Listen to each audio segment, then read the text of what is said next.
Today's daf we're going to be learning is Masechet Zevachim, Daf Kuf Yud Chet. Today's daf is sponsored by student Kashdan in loving memory of Yitzchak ben Moshe Chone. Okay, it's the daf for Shabbat. We're going to get started. Reminders to sign up for your Siyam on Sunday. Remember, there's no regular class on Monday. You can listen to the introduction to Masechet Menachot on Monday. And you can sign up for the Menachot workshop if you're in Israel. If you're in Israel also and you want to join a Siyum, there's a few Siyumim happening in Jerusalem, in Modi'in. There's one in Netanya, in the local school, in the Opanat Bar Ilan. There's a bunch going on. You can find the details on the Hebrew side of our website in the Siyum registration. Okay, with that, we'll get started. And the Megillah Challenge is starting also on Monday. So a lot of things going on. We're going to get started. Starting with the Amar Mar, going back to the section we learned the braita with 5 different opinions about what exactly went on in the time of Gilgal when there was a Mishkan there, what people were able to sacrifice and where. So the Chachamim had said, Kol Shatziborim in the last few lines of Kufut Zayin Amud Kol Shatzibor Makrivim Ba'oel, right? Then you have to really read the whole thing in the bottom of Kufut Zayin Amud Aleph. If they did it in the Oel Moed in the Midbar, they would also, everything they could do there, they did in Gilgal.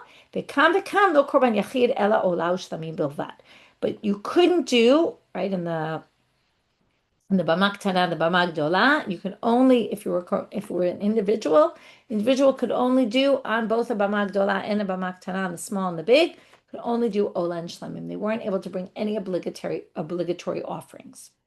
So the first thing the Gemara is going to do is my tamayu de Rabbanan. What's the reason for their opinion? Amakra, Isha Yashar Be'enav Yaseh. If you remember, that's a pasuk we've read a whole bunch of times. Moshe tells the Jewish people in Sefer Devarim, don't do like you do today, which is now what you've been doing in the desert is everybody, right, when you get into the land. Don't do like we do today. Everybody does whatever they want. Now notice the words ish, everybody, or any person, and says kol yashar be'enav. Yashar means whatever they want, meaning optional, right? Not obligatory. So what do they learn from here?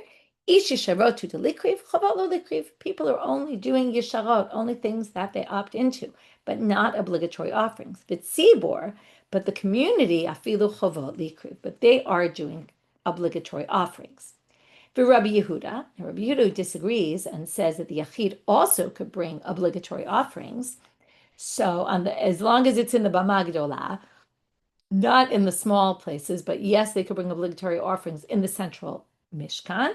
Amar Lacha, how would he explain that pasuk?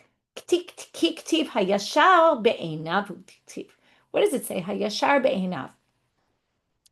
What's good in his own eyes, which means wherever he wants, he can do that. Meaning wherever he wants, he can do, like that's referring, the yashar is only to the bamot ktanot, wherever they want.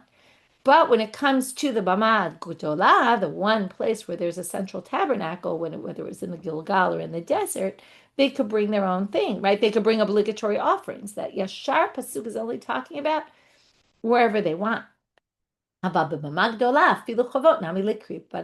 Gdola, they were able to bring obligatory offerings. Elahaktiv ish. So what do they do with that word ish, which sounds like individual, right? Any individual can only do yesharot and can't do obligatory ones. So Rabbi Yehuda would have to say, right? So lav l'meimar. First, the Gemara says, doesn't that seem to indicate the ish yesharotu delikriv hachavot lo likriv, that a person can bring only things they opt into and not obligatory ones? So the answer, no. Rabbi Yehuda can use ish for a different drasha. Hiktiv ish lachshir tazal. What it wants to say ish means any person can actually do the avoda. They can do the work in their bamot. In other words, you can bring your own individual offering and you can do the work. You don't need kohanim. So they say, what? How do you get it from there? You actually get zar from a different pasuk completely. Zar mi v'zaraka kohen et adam mizbach Hashem nafka. There's a pasuk that says, and this is darshan out elsewhere, that it says the kohen spills the blood on the mizbach Hashem in the Oel Moed. What do you learn from here? The kohen does it in Oel Moed, but outside, anyone can do it. So there you have, Zar can do it outside on the individual bamot. So why do you need ish to exclude that? So we're back to saying, what does Rabbi Yehuda do with ish? To which they say, no.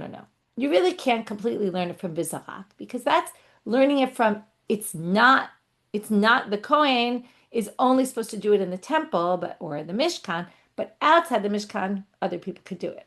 But now the Gemara says, wait a minute, that's an extra jump. Because Ma'u detema libai kiddush bechorot kemeikara. Maybe when they were in Gilgal, they needed, the bechorot did it. In other words, yes, it's true the Kohanim can only do it in the Mishkan, but maybe in the Bamot, anyone could, the firstborns, maybe we're going to revert back to what it was originally. Kamash malan, that's why you need ish to say, no, anyone can do it. So if you just had the pasuk about the Kohen doing it in the Mishkan Hashem, you might have thought, in the Mizbeach Hashem, in the altar of God, you might have thought that in the, when there was in Gilgal, maybe actually even in the Bamot Tanot, you need the firstborns. Kamash malan, therefore comes to teach you, no, you don't. Okay, that's what Rabbi Yehuda needs the zar, the ish for, to say even a zar can do it. Okay, now we want to go back to Chachamim for a minute. If you remember, there was Rabbi Meir, the rabbis, Rabbi Yehuda, the rabbis, Rabbi Shimon. So we're on the second position of the rabbis.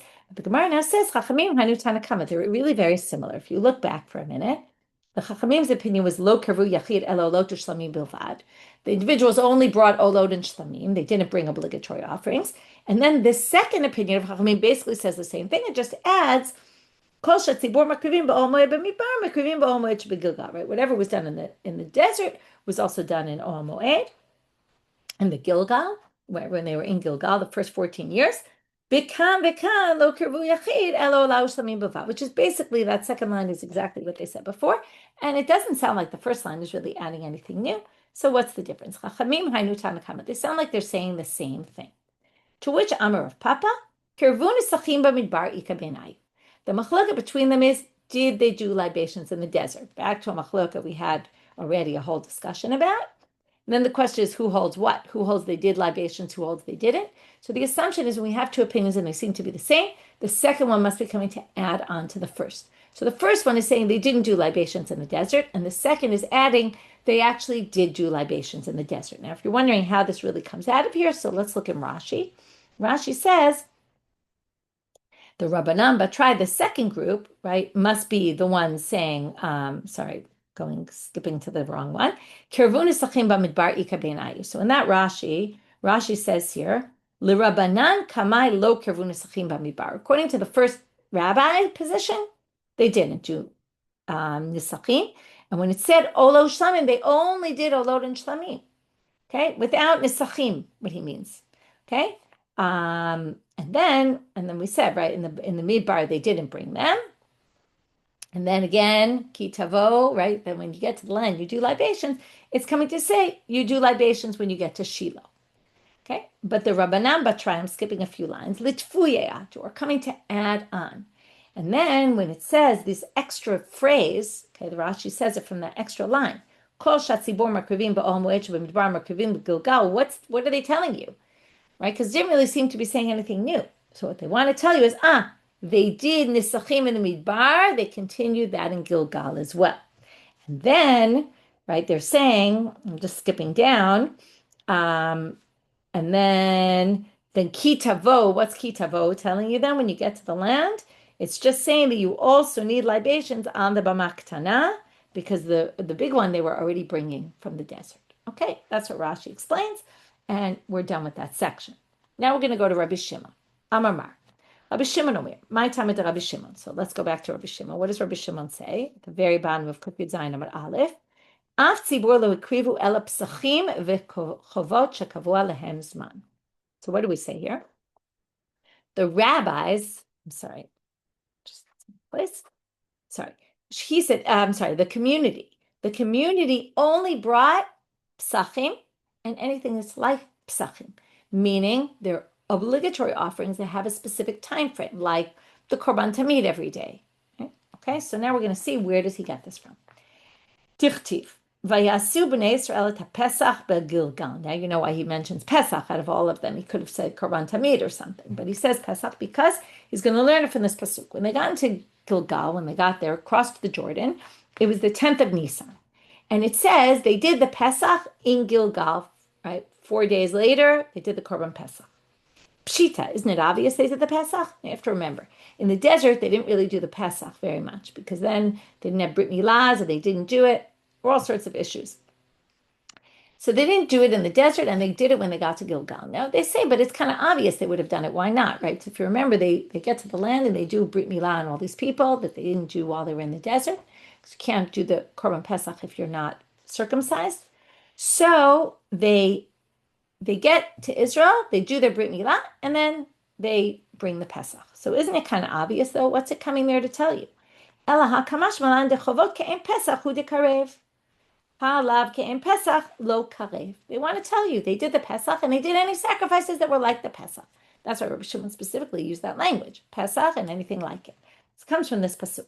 But anything that wasn't like Pesach, meaning it wasn't an obligatory offering that was connected to any time frame, they didn't do it, right? So, idach, now, the other opinion, who disagrees with Rabbi Shimon, what do they do with this Pesach? Why are they telling us about Pesach? According to him, it's very clear. They want to tell you exactly which sacrifices they did in Gilgal.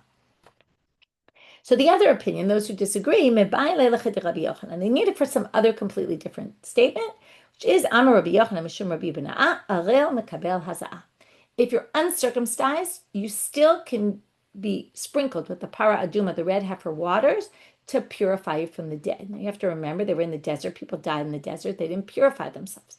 So before they did the Korban Pesach, they had to purify themselves. Now how'd they do that? Well, you have to sprinkle on the 3rd day and on the 7th day of your purification. Now, if they came in on the 10th, the assumption is, most of the commentaries say, they did their Brit Milah on the 11th because they needed to rest. They weren't going to do the Brit Milah the first day when they were tired from their journeys. So they waited till the 11th. Now, if you wait till the 11th, and then after you get circumcised, then you can sprinkle the paraduma waters of day number 3. Then 11 is going to be day number 3. 12 is going to be day number 4. 13 is going to be day number 5. 14 is going to be day number 6. That's the day you do the Pesach. You're not going to actually be able to do the sprinkling till the 7th day, till Tet Bav, till the 15th of Nisan, and you won't be able to do the Korban Pesach. So the reason why they told you they did the Pesach was because it was to teach you, even on the 10th, when they were uncircumcised, they were able to do the 3rd day Haza'ah, sprinkling, which meant they were able to do the 7th day on Yudala, and they were able to bring the sacrifice, their Korban Pesach, that year. Okay, and that resolves what the other opinion does with that pasuk. Okay, so we did so far the reason for the rabbi's position, how they differ from the other rabbis that were mentioned in the braita, and the basis for Rabbi Shimon's position. And then each time we had to do, well, how did the other explain those psukim? Now, Tana Kameda Rav Ada bar Ava. So someone brings a braita before Rav Ada bar Ava that says the following: Ein bein bama gdola lebama ktana ela pesach v'chavot hakavu alem zman. Meaning you can't bring on the small bamot, the pesach, and the obligatory offerings that are connected to time. Which sounds like you can bring nidavot, voluntary offerings on the small bamot. Now, the next few words in my book are in parentheses, so I'm skipping them. After this Tana brought this braita to Rav Ada, he said, Amar le tetarhim nitach ba'ola chova. It must be talking about. Now, there's a comparison here between obligatory offerings and their comparison in voluntary. In other words, obligatory are brought in the bamot. You can't bring obligatory in the bamot yachid, but you can bring voluntary ones. So we're assuming that the obligatory ones you bring are parallel to the voluntary ones, meaning if you can bring voluntary olot and shlamim in the bamot, in the small ones, then the obligatory offerings you can bring are olot and shlamim, okay, the ones you bring in the bama gdolah. But he says it must be olat chova. It must be the sacrifice they brought were burnt offerings that were obligatory, not sin offerings. Ika olat nedava, right? What's the reason? Olat chova, because there is olat nedava, the comparable case. There has to be. They brought chovot that they could bring them voluntarily on the bamot ksanot, but obligatorily, right? If they were obligated to do it in the bama gdolah, now in the big bama, now, right, the central place, the mishkan, basically.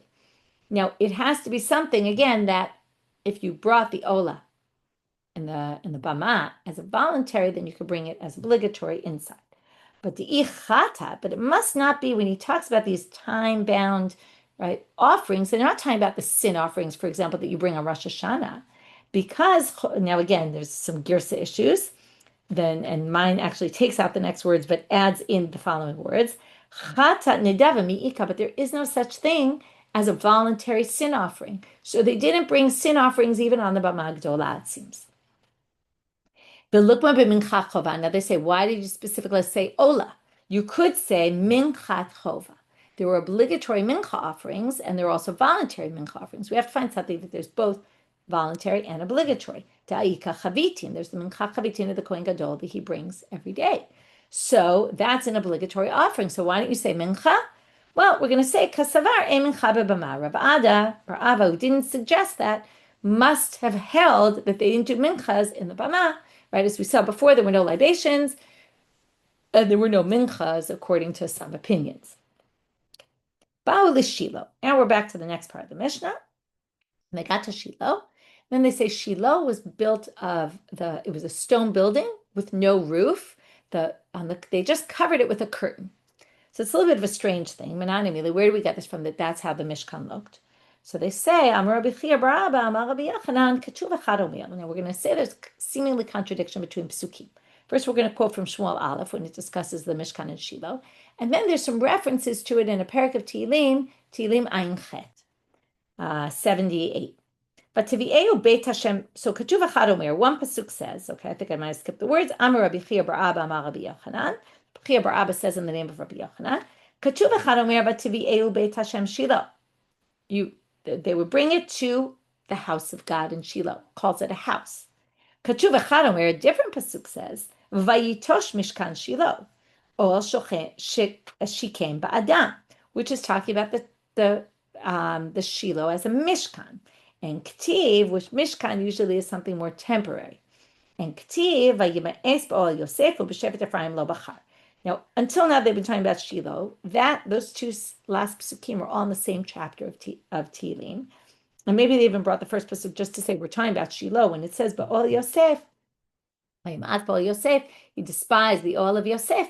The oil of Yosef is the Mishkan, which was in the area of Binyamin, in the property of the Nachala. I can't think of the word right now, but the area that was apportioned to Binyamin, to Yosef. Sorry, I'm confusing it with the later studio. We're going to have a whole machloket. Was it in Binyamin? Was it in Yosef? Okay, this clearly associates it with Yosef. Anyway, the point being right now is there's Shilo is called a bayit and Shilo is called an ohel.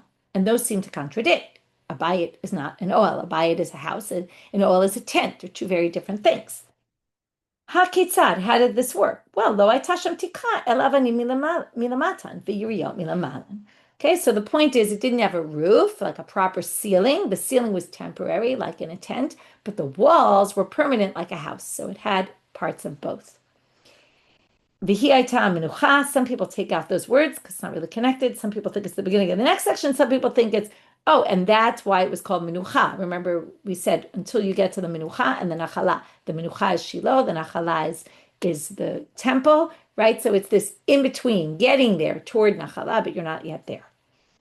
Kodshim. Now this is really not, that they didn't quote the important part that they're going to deal with.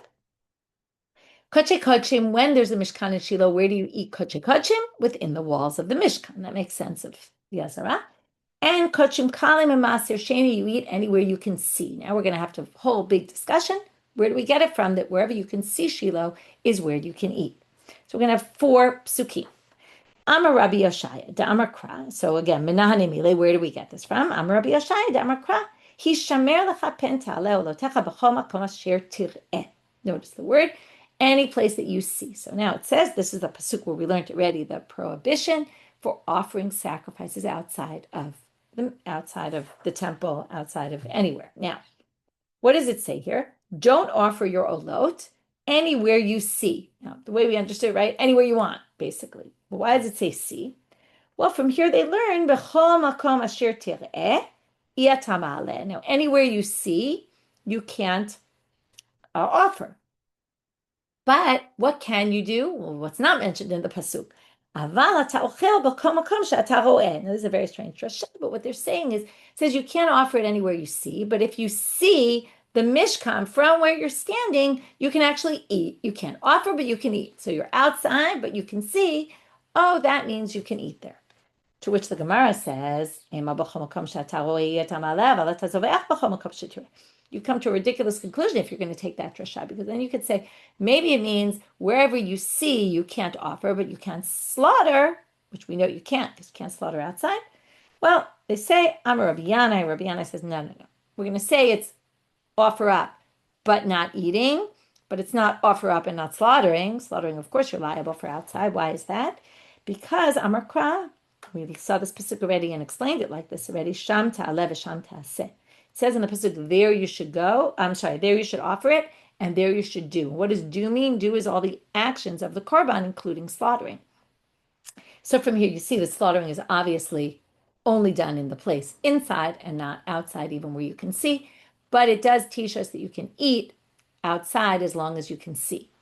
Again, it's really a drasha. It's definitely not the simple reading of that pasuk. Okay, next, Rav Avdimi bar Chasa Amal, second opinion.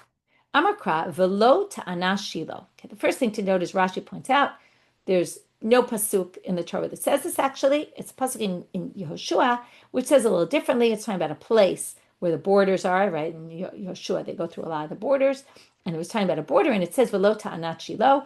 Again, it says va'avar mizracha ta'anat Shilo. It doesn't exactly say it the way we said it here. The point is, though, there's a place called ta'anat Shilo.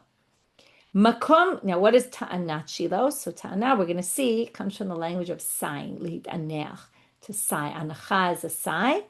And they're going to say, Makom shekol ro'eoto mitanech alav al achilat kodshim shelo. It's a place where anyone who sees it sighs, because they say, oh, we could have, at one point we ate kodshim here, and now we can't anymore. And it's like sighing about the destruction of Shilo. Ta'anat Shilo is like the place where people cry over Shilo, cry over what was lost. And they associate it with anyone who sees this place, which they connect to, well, anyone who sees the area surrounding Shilo. What they're saying, this Ta'anat Shilo wasn't Shilo itself. It was the surrounding areas where you could see Shilo from there. And the reference here to Ta'anah is that's the place where people mourned and said, oh, I wish we still had Shilo. We could eat there. There's a bit of a question here. This was in the time of Yehoshua when there was still Shilo. But somehow you'd have to say it was a reference to a name that kind of got tacked on later, or at least it's just a drasha on its name, that later people are going to cry over this place that, oh, people used to eat here. So from there you learn that anywhere where they could see Shilo, which is this area outside Shilo, then you could eat kodshim. Third source, Rabbi Yehuda Amar. The next two sources are going to be from a blessing to Yosef. We talked before how it's in the area of Yosef, and we're going to take the two of the brachot, one from the two brachot Yosef gets, one is from Vayichi, and one is from Vizora Bracha. So one was given by Yaakov, one was given by Moshe. First one is from Yaakov, Rabbi Yehuda Amar, Amakra ben Porat Yosef ben Porat alei ayin. Okay, this means ben Porat Yosef means Yosef is a fruitful vine. Ben Porat, he's very fruitful, alei ayin. Now, alei ayin, right, means something else here, but we're going to use it as ayin as an eye, seeing. Ayin, and it's basically a blessing to Yosef. Ayin shelo ratzta lazun ulehenot. Okay, the eye that saw the wife of Potiphar and wasn't seduced by her, so he wanted to go with her and enjoy being davar. Sorry, he didn't want to sleep with her and enjoy anything from davar she'eno shelo. He didn't want to benefit from anything that didn't belong to him, that belonged to Potiphar. Okay, he will end up eating and enjoying as far as his eye can see. That's the alei ayin. Porah, Rashi says, milashon poriyah, lifrot v'lirbot, is a reference to the kodshim. There's so many kodshim that get to be eaten, and they are alei ayin. Yosef can eat them as far as his eye can see, meaning as far as he can see the Mishkan. Rabbi Yossi, Rabbi Chanina, fourth and final answer here. Amal ulitzon shochni sneh. This is from Vizora Bracha. Sneh is a bush, right? We know it from the burning bush of Moshe. It's with a samach. But in the world of drasha, you can switch sin and samach. So if we use sin, it's hated.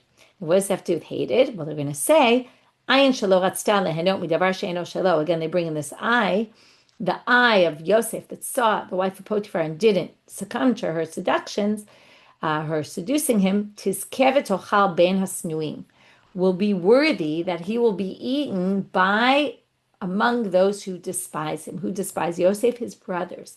The point is that there's areas around Shilo that belong not to Yosef, but to his brothers, and they're going to be able to eat as long as they can see Shilo. Now, what does that help Yosef?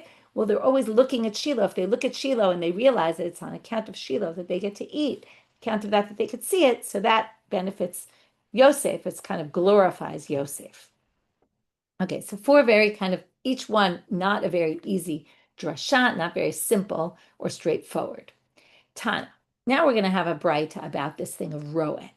Roeh shambru, we're going to define it. And again, we have a girsa problem. I'm going to skip the next few words, and I'm going to look in the footnotes I have in my book, which tell me change it to roeh shambru, the roeh that we're talking about, koshu roeh ve'ein davar mafsik beino lebeino. Anyone who can see without any sort of barrier between, right? Sometimes you have a view that's obstructed. It basically means an unobstructed view. Amar le Rabbi Shimon ben Eliakim le Rabbi Elazar. So Rabbi Shimon ben Eliakim said to Rabbi Elazar, Esber Allah, kegon be'knishta de ma'on. I'll give you an example of something like that where they could see directly, like the Beit Knesset in Ma'on. And that was an example he brought. Okay, next. Right. Rashi says that was just a place that had an unobstructed view of Shilo. Amar of Papa, another explanation of what it means to see, a little different. Not like he's disagreeing with the braita, he's just bringing another thing, which is ro'esh amru lo ro'eh kekulo, lo ro'eh kulo, elo ro'eh mikzato. Even if you just see part of it, that's enough. You don't have to see the whole tabernacle. You just have to see, or the whole Shilo, you just have to see part of it, and then you can do it. Now, just 1 second. Okay, now, we're kind of in stuff that's not so relevant. I wanted to bring a relevant, interesting halacha. This idea of roeh comes up in a totally different context in Birkat HaMazon. When you bench, to say Birkat HaMazon, you have to be in the place where you ate. Now, the Chayei Adam in his halachic work in Hilchot Brachot, Klal Nun Tet, Halacha Vav, says basically, Nir Eli, it seems to me, afilu halach lepetach chatzero, even if you went to the entrance of your courtyard, v'kosh kemicheder lecheder, even to a different room, v'yachol lirot sham mekomo arishon, and you can still see where you originally ate. As long as you can see, you can bench. It's very known, okay, right? People move and they sit somewhere else, but I could see where I was eating, so I can bench here. So the footnotes there, or not exactly footnotes, but notes within that note say, says, I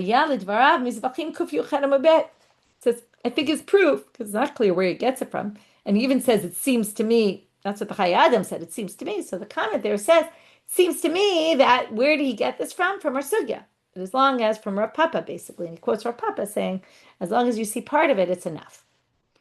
By Rav Papa, what if you're standing, you could see, but if you're sitting, you can't see? Does that mean you can see? Does that mean you can eat? There's a debate what exactly this question is about. Perhaps it means even when you're standing, maybe you can't. Or maybe it means even when you're sitting, maybe you can't. Because if you were standing, you could see, even though right now you can't see. And by Rabbi Yirmiyah, not surprising, Rabbi Yirmiyah adds to this question, Omer al gabe hanacha v'ro'eh, or yoshev or betoch hanacha ve'eno ro'eh mai, teku. So what if you're on the banks of the stream, or you're actually standing in the stream, right? In the stream, you're obviously lower down. So if you could see in that higher point, but then you go into the stream and you can't see anymore, again, would you be able to eat? And the answer is teku. We don't have an answer. Ki'ata Rav Dimi Amar Rabbi. Rav Dimi came from Israel. He said in the name of Rabbi, Bishlosha mekomot sharta shechina al Yisrael. And now we're going to get to this big machloket about where was the Mishkan in Shilo. Was it in the property of the tribe of Yosef, or was it in the property of the tribe of Binyamin? So Rabbi says, and Rav Dimi quotes him as saying, there were 3 places where the Shechina dwelled on Israel: B'Shilo, v'Nova Givon, u'Beit Olami. So Shilo, Nova Givon, and the Beit HaMikdash. U'B'Kulan, and in all of them, Lo Sharta Ela B'Chelek Binyamin. It was only in the area of Binyamin. This goes against what we saw before. Shene'emar Chofef Alav Kol Hayom. Back to the blessings of the brothers. So Binyamin, it says in Dvarim, this is Moshe's blessing. The Binyamin Amar Yedid Hashem, Yedid Hashem Yishkon LeBetach Halav, Chofef Alav Kol Hayom U'Bein Ktefav Shachin. This basically says that God is dwelling in the presence of Binyamin. And it says chofef alav kol hayom, which means God is basically dwelling there all his days. What is all his days? Kol chafifo leyu ela b'chol kosher Binyamin. All the places where God dwells was always in the tribe of Binyamin. Ki azal Abaye, when Abaye went, Amrei kamed Rav Yosef, he went before his teacher, Rav Yosef, and he said to him exactly what he heard Rav Dimi say. Amal, Rav Yosef's reaction is very harsh, especially if you remember, Abaye's father died before he was even born. Okay,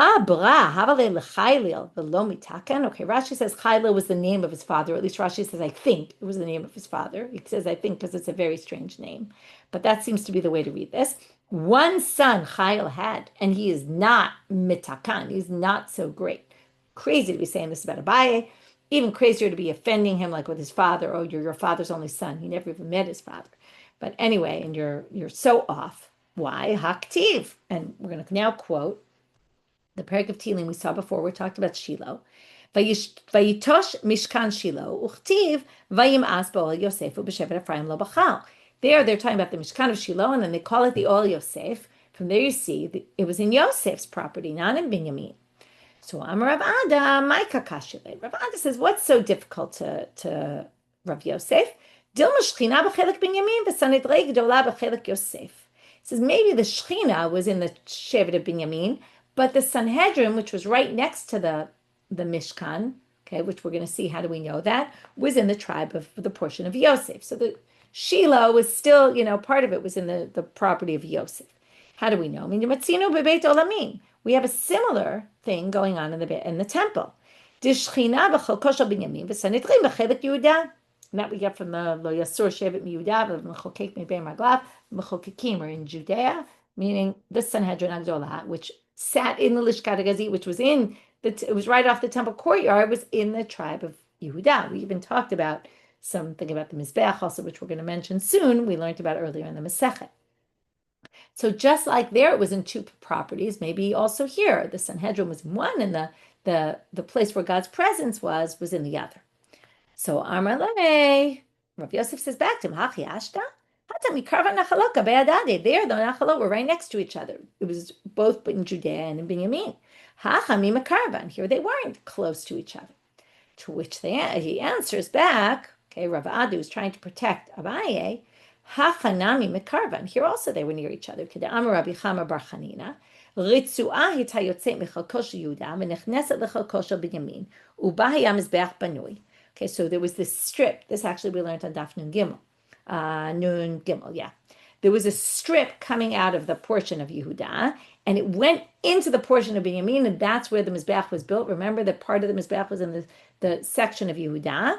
V'haya in Judea. V'haya Binyamin HaTzadik mitzte'er aleh lebal'am. Binyamin always wanted to have it completely in his property.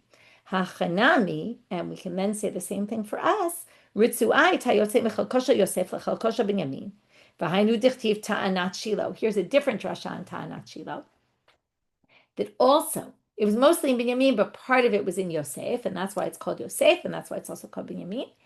And it's called ta'anat Shilo, not for the reason we saw before, that people were saying, woe to us who can't eat here anymore when we used to. But it's actually when Shilo was in existence, it was Binyamin, it was sighing all the time, I want it all in my possession, just like with Yehuda in the temple. So it sounds like there's a way to make these two opinions work together. However, the Gemara points out, Kitanai, this is actually a debate among Tanaim. Chofef alav, and here's a drasha, Ze mikdash rishon. Notice what's missing. It's the first temple, Chofef alav. Okay, we're going to have three drashot on this pasuk. Chofef alav is mikdash rishon. Beit mikdash rishon, the first temple. Kol hayom, Ze mikdash sheni, second temple. Ben ktefav shachen, Eli yemot Mashiach. Binyamin will be worthy that the first temple, the second temple, and in the times of the Mashiach, God will dwell in his presence. Rabbi Omer, and then it excludes the Mishkan. The Mishkan wasn't in the tribe of Binyamin. But Rabbi Omer, Chofef alav ze olam hazeh. Chofef alav is in this world, meaning anytime God's presence is anywhere, in the Mishkan, in the temple, it was always in Binyamin. And notice it was Rabbi who was the one who Rav Dimi quoted before saying the same thing. Kol hayom, the second drasha is Eli Yom HaMashiach, the times of the Messiah. Ben ktefav shachen ze olam haba. That's in the afterworld. Okay, so you have these two different approaches which are based on that. From here, we're going to get to the end of the daf, all about numbers and How do we know all the years that we've been talking about until now? Tanu Rabbanan, Yemei Ol Moed Shabamidbar Ara'im Chaser Echad. How many years was the Ol Moed in the desert? 40 minus 1. Why 40 minus 1? We'll see soon. But because the Mishkan was built, we said already, it was put up on the second year. So it was around for 39 years, not 40. Yemei Ol Moed Gilgal, it's Arba Esrei, right? In Gilgal, it was 14 years. That was the 7 years of conquering, 7 years of settling. Sheva Shekipshu v'Sheva Shechalku. That's what I just said. 7 conquering, 7 settling. Yemei Ol Moed Sheb'Nova Givon 57. Ol Moed and Nova Givon were 57. Nishtayru l'Shilo. How much are left for Shilo? Now, what does it mean? How much are left? Well, we know because when Shlomo builds the temple, he says it's been 480 years since the Exodus from Egypt. So if we get rid of, right, then we have to now say, okay, so 480 years from the Exodus from Egypt. Take away the 40 years of the desert, you're left with 440. Take away the 14, you're left with 426, right? The 14 of kibush and all that. Take away 57, right? That gets you down from, what did we, just lost my, right? 426 minus 57, you're going to get to 369. Okay, so how many are left? What's left is, in other words, those are things we know. We're going to have to prove how we know that. So what's left is the balance. The balance is, right, it's basically 440, just to make it simpler. 440 was the time they were, right, from the time they got into the land. Then add 57 and 14 is 71. So basically take 71 years away from 440 and you get to 369. Okay, so that's the Shilo, Shlosh Me'ot V'Shiv'im Chaser Echad. So 370 minus 1. That was just the way they counted off it. Like we have it in Malkot. They're 40 minus 1. Okay, 39. Yemei Ol Moed Shebamidbar Arba'im Chaser Echad Minala. Now we're going to go through each one. How do we know how long these were? So in the Midbar, that's going to be very easy. The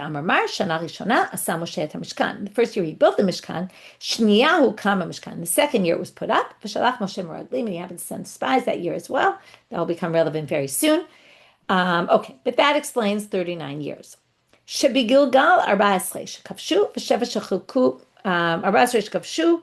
Sorry, Arba Esrei. 14 in Gilgal, Sheva Shekavshu, 7 the conquered. Sheva Shechilkan Minal. And how do we know it was 7 and 7? Like, this is something we talk about all the time, but where do we know it from?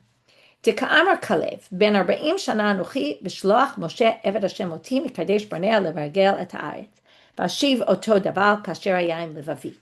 So Kalev gets to the land, and after the 7 years of conquering, he wants to get Hebron in his possession. He says, I want that to be mine. So he gives this speech. He says, I was 40 when Moshe sent me to spy on the land. And then, Ukti, and today I'm 85. So now we have to do the math. Ki avre li Yarden bar kamahave. How old was he when he crossed the Jordan? If he was 40 when the Chet Meraglim happened. Now they do something strange. They don't count the year of the Meraglim. That year doesn't count. So basically what they say is he was 38 years in the desert, even though it really should be 39, but they count it as 38 because they say first year they hadn't sent the spies. The second year was the year they sent the spies. And then there's 38 more years. So he was 40 basically at the end of that year, I guess you would say, where he was sent as a spy. And then we basically add another 38. So that gets us up to 78. So how many are left? Now he says he was 85 years old now. So that's exactly 7 years, right? There you have the 7 that they conquered. How do you know there were 7 years that they were dividing up the portions? Who gets what?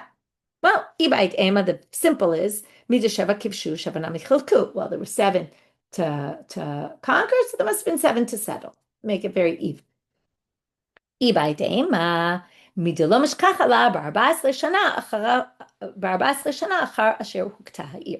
this is much more complicated. There's a very long Rashi on it, which will be part of it. There's a pasuk in Yechezkel where he says, I'm standing 14 years after the destruction of the temple. And he says, I'm standing on Rosh Hashanah. And then he says, and I'm standing on the 10th of Tishrei. Now, Rosh Hashanah is not on the 10th of Tishrei. It's on the 1st of Tishrei.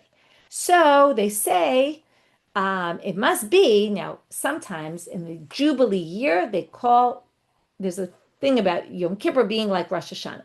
Okay, I'm not going to get into all that, but let's just go with that assumption. The Yom Kippur is sometimes called Rosh Hashanah when it's the Jubilee year. That means that 14th year after the destruction was a Jubilee year. Okay, why is that relevant?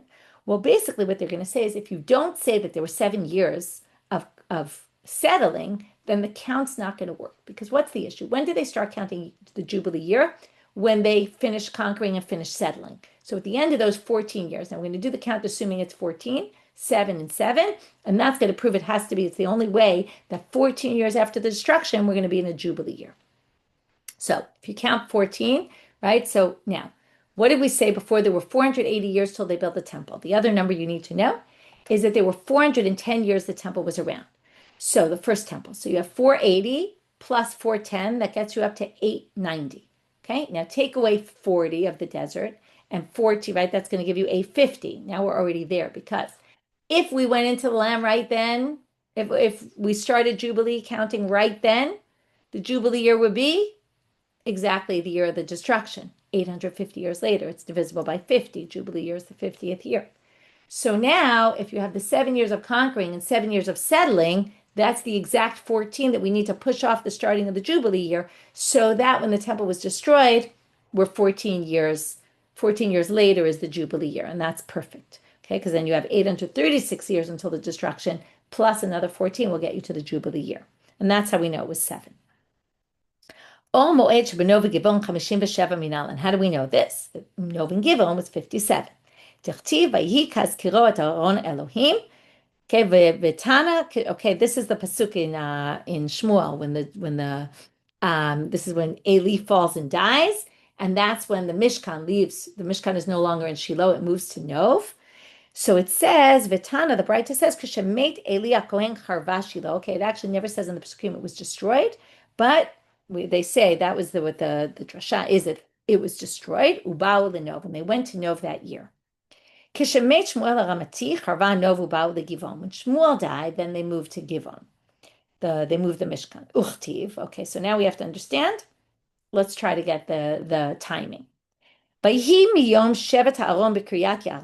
now when they returned the Aron, if you remember, the Aron was attacked. It was taken by the Plishtim in that battle when Eli died. Then it was given back 7 months later, but it was stayed in Kiryat Yarim. It wasn't put in the Mishkan. Now it says from the time it was returned to Kiryat Yarim by your boy Yamin v'Yoslim Shana, there were 20 years that it stayed in Kiryat Yarim. We're assuming that's 20 years that the Mishkan was in Nov, right? And then moved to Givon. So we'll have to figure out how this worked exactly. Vayinahu kol Beit Israel, right? We're not going to get how many years was in each place. We're going to basically get how many years altogether. So Vayinahu, and then we know basically there was Shmuel, then Shaul becomes king, then David becomes king, and then 4 years into Shlomo's reign is when they built the temple. So we're going to have to get to, that was 57 years from the time it left. It got taken. There was 20 years in Kiryat Yarim. That's when the Mishkan moved to Nov. So Vayinahu kol Beit Israel acharei Hashem. Okay, that's just the pasuk. Hani Yisrim Shana. So what was the makeup of those 10 years? Who was ruling? Because we're going to count it by rulers, basically. Eser Shana shemalach Shmuel b'atzmo. There were 10 years where Shmuel, he wasn't malach, he wasn't a king, but he was the only ruler. Then Shana shemalach Shmuel v'Shaul. Then there was a year that they overlapped. Then Shtaim shemalach Shaul, and Shaul had 2 more years of kingdom, and then it moved to David. Sheva de David, and then another 7 of David. If you remember David, we're going to just keep reading a drop into the next stuff because we're kind of leaving you hanging. Okay, so first he was 7 years in Hebron. So if we do the count, 10 years was Shmuel by himself, 1 and another 2 with Shaul, that's 3, 13.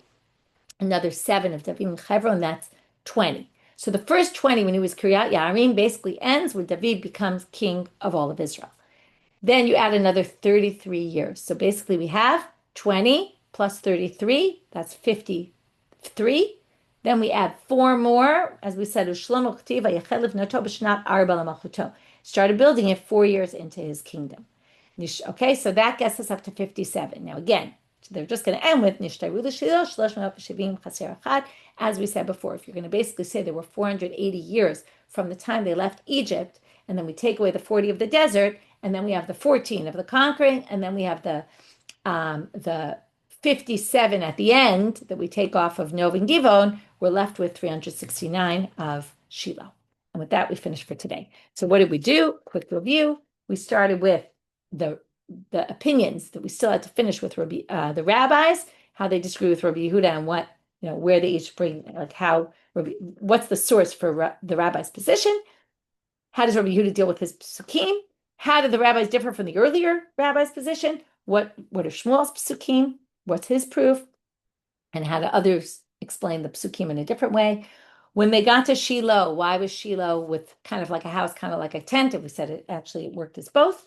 Then we had, how do we know Roeh? We have 4 sources that anyone who saw Shilo was able to eat there. That's where kodshim kalim could be eaten. Then we went to what other things about Roeh. It has to be unobstructed view. It could be even if you see just part of it, though. Unobstructed view of part, I guess you would say in the end. And then we had this machloket in the end about, was it in Binyamin or was it in Yosef or was it somehow in both? And we saw different opinions about that and ended with the count of how many years there was a Mishkan and how many years it was in each place and where we get that from in the Psukim. And with that, we finish for today, wishing everyone a Shabbat Shalom.